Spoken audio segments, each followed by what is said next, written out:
함께 일어나셔서 봉독하겠습니다. 레위기 16장 29절에서 30절까지 말씀입니다. 두 절 말씀이니까 같이 읽도록 하겠습니다. 레위기 16장 29절과 30절 두 절입니다. 다 함께 읽겠습니다. 시작. 너희는 영원히 이 규례를 지킬지니라. 일곱째 달 곧 그 달 10일에 너희는 스스로 괴롭게 하고 아무 일도 하지 말되 본토인이든지 너희 중에 거류하는 거류민이든지 그리하라. 이날에 너희를 위하여 속죄하여 너희를 정결하게 하리니 너희의 모든 죄에서 너희가 여호와 앞에 정결하리라. 아멘. 앉아주시겠습니다. 원래 5월 1일부터는 사무엘상이 시작이 되기 때문에 우리가 사무엘상을 볼 수도 있었지만 지난주 한 주간 동안 레위기를 읽었기 때문에 제가 레위기 본문을 택해서 오늘 말씀을 전하도록 그렇게 하겠습니다. 제가 레위기를 시작할 때 기억하시는지 모르겠습니다. 5가지 기본 제사가 있다고 말씀드렸습니다. 기억나십니까? 기업을 되살리기 위해서 한번 앞에 스크린 보시면은 바로 번제, 그리고 소제, 화목제, 속제제, 속건제, 이 5가지 제사를 5대 제사라고 이렇게 우리가 부릅니다. 그리고 각각의 제사를 왜 드려야 되는지 또 언제 드려야 되는지 살펴보았습니다. 번제는 언제 드리는지 기억나십니까? 내가 헌신을 다짐할 때, 하나님께 헌신을 다짐할 때 드리는 제사이었습니다. 그리고 소제는 짐승으로 드리는 제사가 아니라 곡물로 드리는 제사이었는데 내가 감사함을 표현할 때 하나님께 드리는 제사가 바로 소제 또는 곡식제라고도 부릅니다. 또 화목제는 내가 이웃과의 나눔을 위해서 드릴 때 드리는 제사가 화목제이었고, 또 기쁨의 교제를 나누는 의미에서 드리는 제사가 바로 화목제라고 하는 제사이었습니다. 그리고 이 속제제하고 속건제는 언제 드리는 제사였는지 기억나십니까? 아무 때나 드리는 것이 아니라 내가 하나님의 계명을 어겼을 때, 내가 죄를 지었을 때 그 죄를 속죄함 받기 위해서 드리는 제사가 바로 속죄제 또는 속건제라고 했습니다. 그럼 속죄제와 속건제의 차이점에 대해서는 기억나시는지 모르겠습니다. 속건제는 내가 죄를 지어서 다른 사람들에게 손해를 끼쳤을 때, 피해를 끼쳤을 때 손해배상도 같이 드리는 제사, 그것이 바로 속건제라고 했습니다. 그래서 속건제의 또 다른 별명이 배상제 이렇게 말씀드렸습니다. 그런데 이 속죄제를 언제 드려야 되는지 제가 성경 말씀을 인용해서 말씀드린 적이 있었습니다. 역시 제가 다시 한번 스크린을 보여드리겠습니다. 앞에 나와 있는 것처럼 우리가 속죄제를 드릴 때는 한글 성경에 4가지로 되어 있고 영어 성경에는 3가지로 이렇게 표현이 되어 있습니다. 첫 번째는 그릇 범하면, 또 부지 중에 범하면, 그러니까 내가 실수로 죄를 지었을 때를 말하는 것입니다. 그 다음에 깨닫지 못하다가 그 범한 죄를 깨달으면, 그 다음에 죄를 누가 나에게 깨우쳐 주었을 때 드리는 제사가 바로 속죄제다 이렇게 말씀을 드렸습니다. 나 자신이 스스로 죄를 깨달았거나 아니면 누군가 나에게 죄를 깨닫게 해주었을 때 그때 드리는 제사가 속죄제다 이렇게 말씀을 드렸습니다. 우리가 살다 보면은 내가 실수로 죄를 지을 때도 있지만 내가 알면서 죄를 지을 때도 있다고 생각을 합니다. 근데 우리가 짓는 죄를 크게 4가지로 분류를 할 수가 있습니다. 아마 모든 죄는 이 4가지 중에 다 포함이 될 것입니다. 두 표로 잠깐 보여드리면 죄는 크게 4가지로 나눌 수 있는데, 첫 번째는 나만이 아는 죄가 있다는 사실입니다. 나만 은밀하게 몰래 짓는 죄가 있을 수 있다는 것입니다. 물론 하나님은 다 보고 계시고 다 알고 계시지만 우리는 죄를 지면서 아무도 모른다고 생각하고 짓는 나만의 죄가 있다는 사실입니다. 두 번째 죄는 나도 알고 남도 아는 죄가 있다는 것입니다. 우리가 습관적으로 자주 짓는 죄는 나도 알고 남도 알 수가 있습니다. 그 다음에 3번째 어떤 죄라고 했습니까? 나는 모르고 있는데 남은 다 알고 있는 죄가 있을 수 있습니다. 이러한 죄는 말해주지 않으면 평생 내가 모르고 죄를 지을 수가 있습니다. 마지막에는 나도 모르면서 나도 모르고 남도 모르는 죄가 있을 수 있다는 것입니다. 바로 이게 지금 문제인 것입니다. 속죄제라는 죄는 내가 죄를 지었다는 사실을 내가 깨달았을 때 드리는 제사라고 했습니다. 비록 내가 몰랐다 할지라도 누군가 나에게 죄를 깨우쳐주면 그때 드리는 제사가 속죄제입니다. 그렇다면 문제는 마지막 종류인데, 나도 모르고 남도 모르는 죄를 지었을 때는 어떻게 해야 되겠습니까? 우리가 평생 속죄제를 드릴 기회가 없지 않겠습니까? 이러한 죄는 우리가 그냥 슬쩍 넘어가도 된다고 생각하십니까? 이 죄라는 것은 내가 알고 지을 때도 있지만 모르고 지을 때가 있습니다.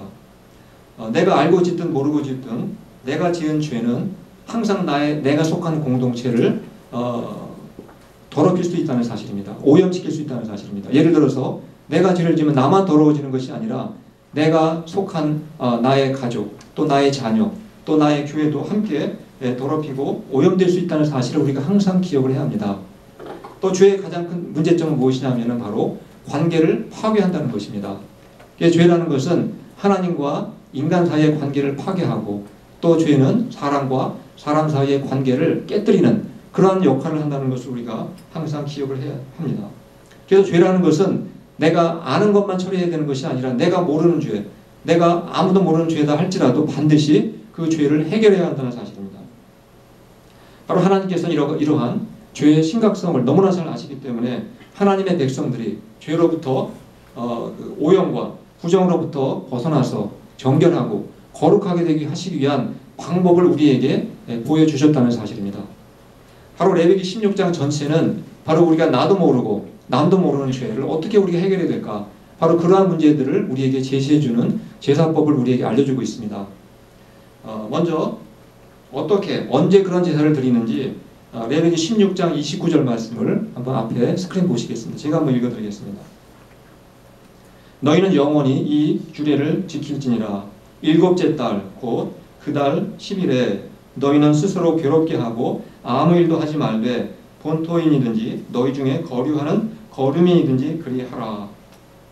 바로 이 말씀은 대속죄일, 그냥 속죄가 아니라 대속죄일에 대한 규례를 우리에게 말씀하고 있습니다. 언제 드리라고 했습니까? 일곱째 달 10일, 7월 10일 날 매년 7월 10일 날 이 속죄 제사, 대속죄 제사를 드리라고 그렇게 말씀하고 있습니다. 이러한 대속죄는 따라서 어떻게 우리가 1년에 몇 번 드린다는 것입니까? 1년에 딱 한 번씩, 매년 한 번씩 드린다는 것을 우리가 알 수가 있게 됩니다. 7월 10일 날 이러한 대속죄 제사를 드리게 될 때 어떠한 결과가 우리에게 발생하게 되는지, 그 효과가 무엇인지 레위기 16장 30절 말씀도 한번 같이 보시겠습니다. 한번 같이 읽어보겠습니다. 시작. 이 날에 너희를 위하여 속죄하여 너희를 정결하게 하리니 너희의 모든 죄에서 너희가 여호와 앞에 정결하리라. 어떤 죄를 용서받는다고 했습니까? 내가 아는 죄만 용서받는다고 했습니까? 내가 깨달은 죄만입니까? 모든 죄, 내가 모르고 지었던 죄라 할지라도, 또 남도 모르는 죄라 할지라도 모든 죄가 정결하게 되고 깨끗하게 된다. 바로 그러한 제사가 대속죄 제사라는 사실입니다. 하나님은 우리가 모르고 지으라 할지라도 그냥 모르는 척하고 그냥 살아가는 것이 아니라 이처럼 대속죄 제사를 통해서 우리가 반드시 깨끗하고 정결하게 그렇게 살아갈 수 있기를 원하신다는 사실을 우리가 알 수가 있게 됩니다. 그럼 이 대속죄일에 드리는 이 제사의 그 진행 방법이 어떤 것인지 간략하게 말씀을 드리도록 하겠습니다. 먼저 이런 대속죄 제사를 드리기 위해서는 반드시 대제사장이 중간에 중보를 해야만 했습니다. 대제사장이란 바로 하나님과 사람 사이에 서서 인간의 죄를 속죄하는 그러한 역할을 담당하는 사람이 바로 대제사장입니다. 바로 대제사장의 도움이 없으면 우리의 죄를 용서받을 길이 없다는 것을 우리가 먼저 기억을 해야 합니다. 근데 백성의 죄를 속죄하기 위해서 대제사장이라 할지라도 자신을 위해서 먼저 속죄 제사를 드려야 한다는 사실입니다. 왜냐하면 대제사장도 사람이기 때문에 그도 자기도 모르고 지은 죄가 있을 수 있다는 사실입니다. 그래서 그가 먼저 자신의 죄를 속죄해야만 그 다음에 백성의 죄도 속죄할 수 있다는 것을 우리에게 보여주고 있습니다. 바로 그 말씀이 레위기 16장 6절의 말씀입니다. 제가 읽어드리겠습니다. 아론은 자기를 위한 속죄제에 숫송아지를 드리되 자기와 집안을 위하여 속죄하고, 바로 대제사장 아론은 자신의 죄뿐만 아니라 누구의 죄를 위해서도, 바로 자기 집안, 자기 가족의 죄를 위해서도 먼저 숫송아지로 하나님께 속죄제를 드려야만 한다는 것입니다. 그래야만 백성의 죄를 용서해 줄 수 있는 그러한 자격을 얻게 되는 것입니다. 이 대제사장은 이제 숫송아지, 오른쪽에 사진 나와 있지만 큰 소가 아니라 송아지를 이렇게 이제 하나님께 제물로 바쳐야 되는데 본인이 저 송아지를 잡아야 됩니다. 그러니까 죽여야 된다는 것입니다. 그리고 그 피를 가지고 그 성막에서 가장 거룩한 곳이 어디라고 생각하십니까? 바로 지성소입니다. 하나님의 그 십계명이 들어있는 법궤가 들어있는 곳이 바로 지성소인데, 그 지성소 안에 저 송아지의 피를 들고 들어가서 피를 7번 속죄소 앞에다가 뿌려야만 됩니다. 그렇게 그 송아지의 피를 지성소 안에 들어가서 뿌릴 때 바로 자신의 죄뿐만 아니라 자신의 가족의 죄까지도 먼저 용서를 받게 됩니다. 그렇게 한 다음에 이제 비로소 우리 모든 백성들의 죄를 용서할 수 있는 이제 그러한 제사가 진행이 됩니다. 백성들의 죄를 속죄하기 위해서는 2마리의 염소가 필요했습니다. 레위기 16장 8절 말씀 한번 보시겠습니다. 앞에 나와 있는 것처럼 염소 1마리가 아니라 2마리를 하나님께 속죄제물로 드려야 되는데, 그 말씀을 제가 한번 읽어드리겠습니다. 2 염소를 위하여 제비 뽑되 한 제비는 여호와를 위하고 한 제비는 아사셀을 위하여 할지며. 백성의 죄를 위해서 이렇게 2마리의 염소가 필요했는데 각각 역할이 달랐다는 것입니다. 첫 번째 염소는 송아지처럼 똑같이 제사장이 잡아서 피를 흘려야 됐습니다. 그 피를 들고 지성소 안에 들어가서 역시 7번 피를 뿌리게 되어 있었습니다. 그렇게 7번 피를 뿌리고 났을 때 어떤 효과가 나타났는지 레위기 16장 16절 말씀을 한번 보시겠습니다. 제가 읽어드리겠습니다. 곧 이스라엘 자손의 부정과 그들이 범한 모든 죄로 말미암아 지성소를 위하여 속죄하고 또 그들의 부정한 중에 있는 회막을 위하여 그같이 할 것이오. 한번 이 말씀을 좀 길지만 잘 주의 깊게 보시기 바랍니다. 지금 염소의 피를 가지고 지성소에 들어가서 피를 뿌렸습니다. 그런데 누구의 죄가 용서받았다고 말씀하고 있습니까? 백성들의 죄가 용서받았습니까? 우리가 문법을 잘 한번 주의 깊게 보시기 바랍니다. 백성의 죄가 속죄받은 것이 아니라 무엇이 속죄받았습니까? 지성소가 속죄를 받았다고 되어 있습니다. 또 무엇이 속죄받았습니까? 오른쪽에 회막. 사람이 속죄를 받은 게 아니라 지금 지성소와 회막, 말하자면 성막 전체가 지금 속죄를 받았다 이렇게 말씀하고 있습니다. 무슨 의미겠습니까? 어떻게 물건이 속죄가 됩니까? 백성들이 짓는 죄는 자신만 더럽게 하는 것이 아니라는 것입니다. 백성들이 죄를 짓게 되면 본인뿐만 아니라 바로 하나님께 예배드리는 곳, 하나님께 제사를 드리는 성막 자체까지도 부정하고 더럽게 된다는 것을 우리에게 보여주고 있는 것입니다. 우리는 내가 실수로 죄를 짓든 또 내가 모르고 죄를 짓든 바로 죄라는 것은 나만을 더럽히는 것이 아니라는 것을 이 말씀을 통해서 알 수가 있는 것입니다. 바로 죄는 항상 다른 것도 또 다른 사람도 오염시키는 전염성을 갖고 있다는 사실입니다. 그래서 내가 지은 죄는 나뿐만 아니라 나의 자녀도 더러워질 수 있고 나의 가정도 또 내가 속한 교회도 또 직장도 더러워질 수 있다는 것을 이 말씀을 통해서 우리에게 교훈하고 있는 것입니다. 그래서 우리는 평소에 내가 말하는 말 한마디 한마디 또 내가 하는 행동 하나하나를 우리가 신중하게 그리고 조심스럽게 해야 한다는 것을 교훈하고 있다는 것을 우리 한번 기억을 해야 합니다. 이렇게 첫 번째 염소를 가지고 이제 하나님께 그 성막을 속죄를 했습니다. 이제 두 번째는 바로 두 번째 염소를 가지고 하나님께 속죄를 드리게 되어 있었는데 그 드리는 방법이 완전히 달랐습니다. 어떻게 방법이 달랐는지 레위기 16장 21절 말씀을 한번 보시겠습니다. 아론은 그의 두 손으로 살아있는 염소의 머리에 안수하여 이스라엘 자손의 모든 불의와 그 범한 모든 죄를 아뢰고 그 죄를 염소의 머리에 두어 미리 정한 사람에게 맡겨 광야로 보낼지니. 첫 번째 염소는 성막에서 염소를 죽여서 그 피로 하나님께 속죄를 했습니다. 그런데 두 번째 염소는 죽이는 것이 아니었습니다. 살아있는 채로 그 머리에다가 안수를 하게 되어 있었습니다.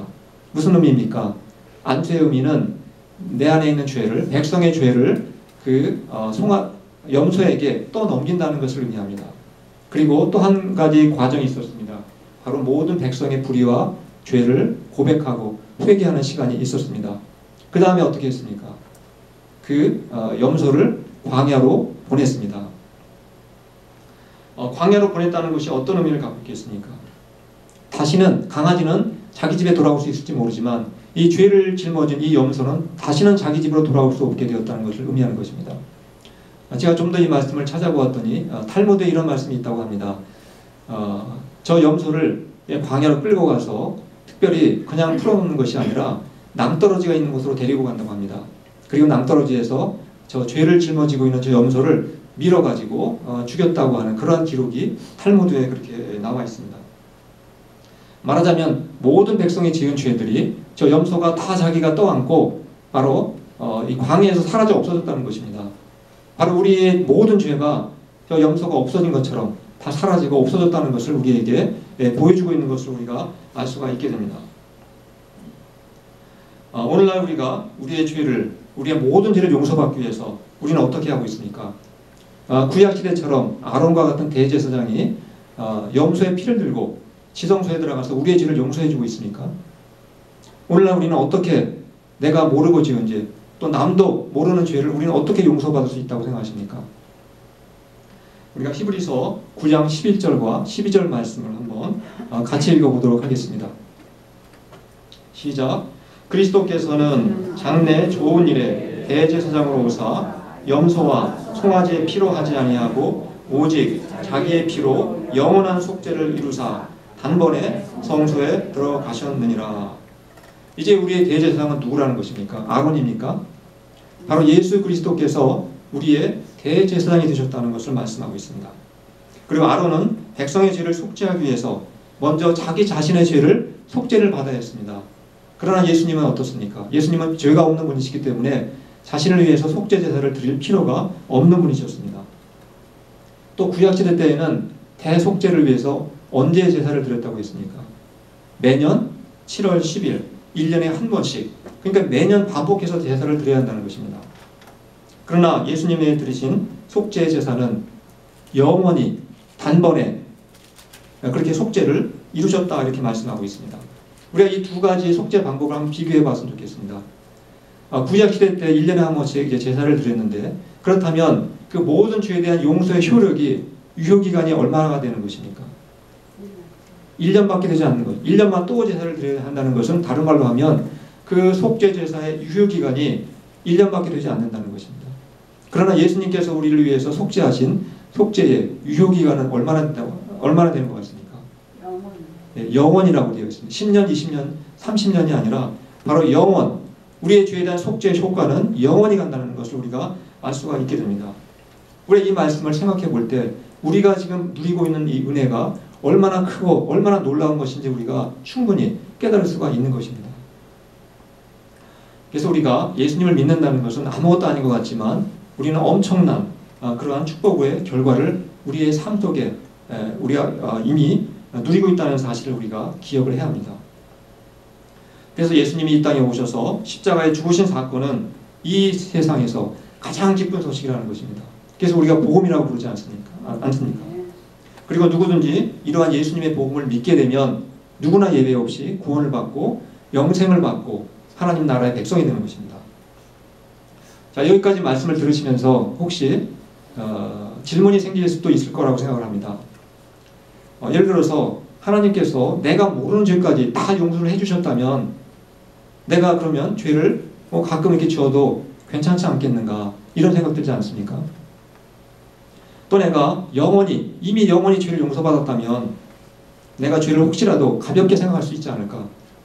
그리고 내가 죄에 대해서 그냥 무감각해지지 않을까? 오히려 과거보다 죄를 더 많이 짓지 않게 될까? 이런 생각 들지 않습니까? 저는 이런 생각을 좀 해보았습니다.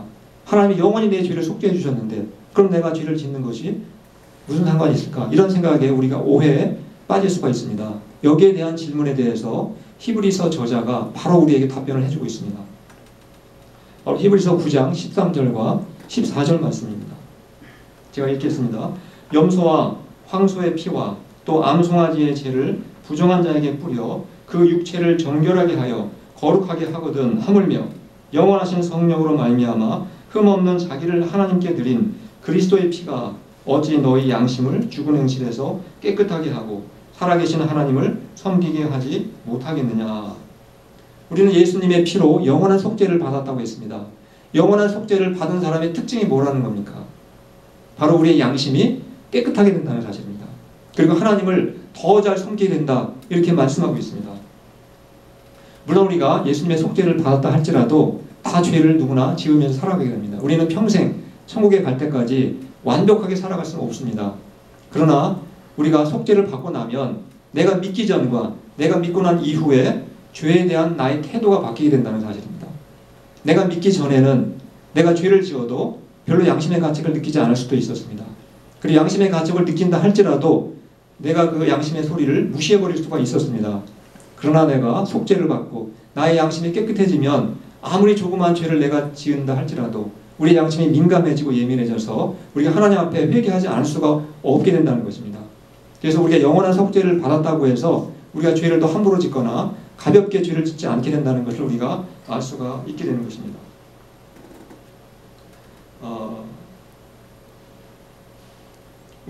그래서 우리가 이런 진리를 알 때 우리가 자그마한 죄라 할지라도 또 말 한마디 한마디 행동 하나하나에 대해서 우리가 주의를 기울일 수가 있게 된다는 것을 다시 한번 우리가 알게 됩니다. 그래서 우리는 속죄를 받고 나면 아무리 작은 죄를 할지라도 우리가 바로바로 깨닫는 즉시 회개하는 삶을 살아가게 됩니다. 그리고 더 정결하고 더 거룩하게 살기 위해서 우리가 노력을 하게 된다는 사실입니다. 또 우리는 내가 모르는 죄는 어떻게 해야 되겠습니까? 우리가 속죄를 받았지만 우리는 여전히 내가 모르는 죄를 지을 수가 있습니다. 우리가 모르는 죄가 있기 때문에 우리가 날마다 하나님의 말씀을 묵상하는 것입니다. 바로 하나님의 말씀 성경은 우리의 죄를 비춰주는 거울의 역할을 하기 때문에 우리가 말씀을 묵상해 갈 때마다 내가 몰랐던 죄를 깨닫게 되고 하나님 앞에 회개할 수가 있게 되는 것입니다. 사람들은 나는 모르고 다른 사람이 아는 죄가 있을 수 있다고 말씀드렸습니다. 그런데 사람들은 누군가 나의 죄를 지적해주면 여러분 기분이 좋으십니까?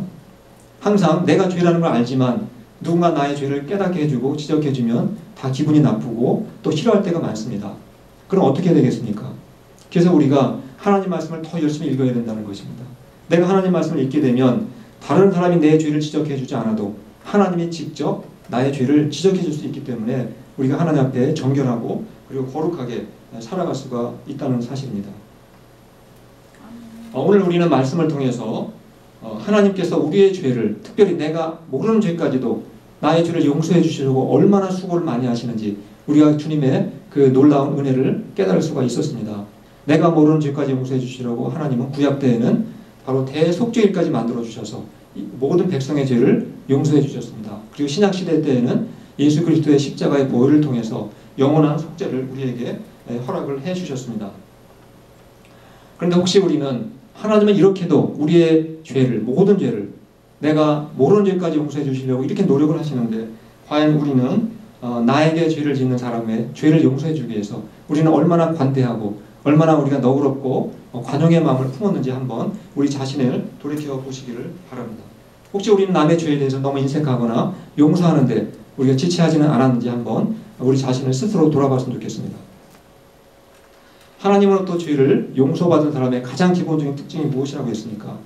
바로 다른 사람의 죄에서도 넓고 관대한 마음을 가지고 살아가게 된다는 사실입니다.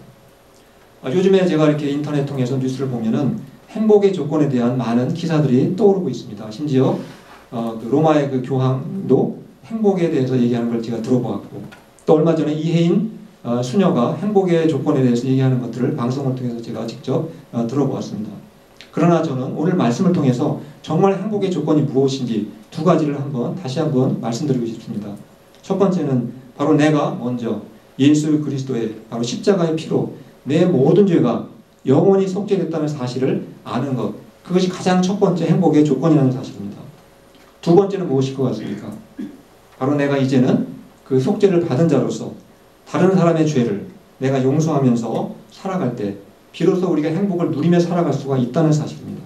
이것이 바로 오늘 레위기를 통해서 우리에게 보여주시는 정말 행복하게 사는 비결이라는 사실입니다. 저는 저희 모든 성도님들이 예수 그리스도의 이 거룩한 피로 속죄를 받은 자로서 받은 자답게 앞으로도 더욱 정결하고 그리고 거룩한 삶을 살아가시길 바랍니다. 그리고 나 자신뿐만 아니라 나의 자녀, 또 나의 가족, 또 나의 교회, 또 내가 다니는 직장까지도 나로 말미암아 더욱 정결하고 거룩하게 만들어 가셔서 진정한 기쁨과 행복을 누리시는 삶을 살아가시기를 간절히 축원합니다. 이 시간 기도하겠습니다. 하나님 아버지,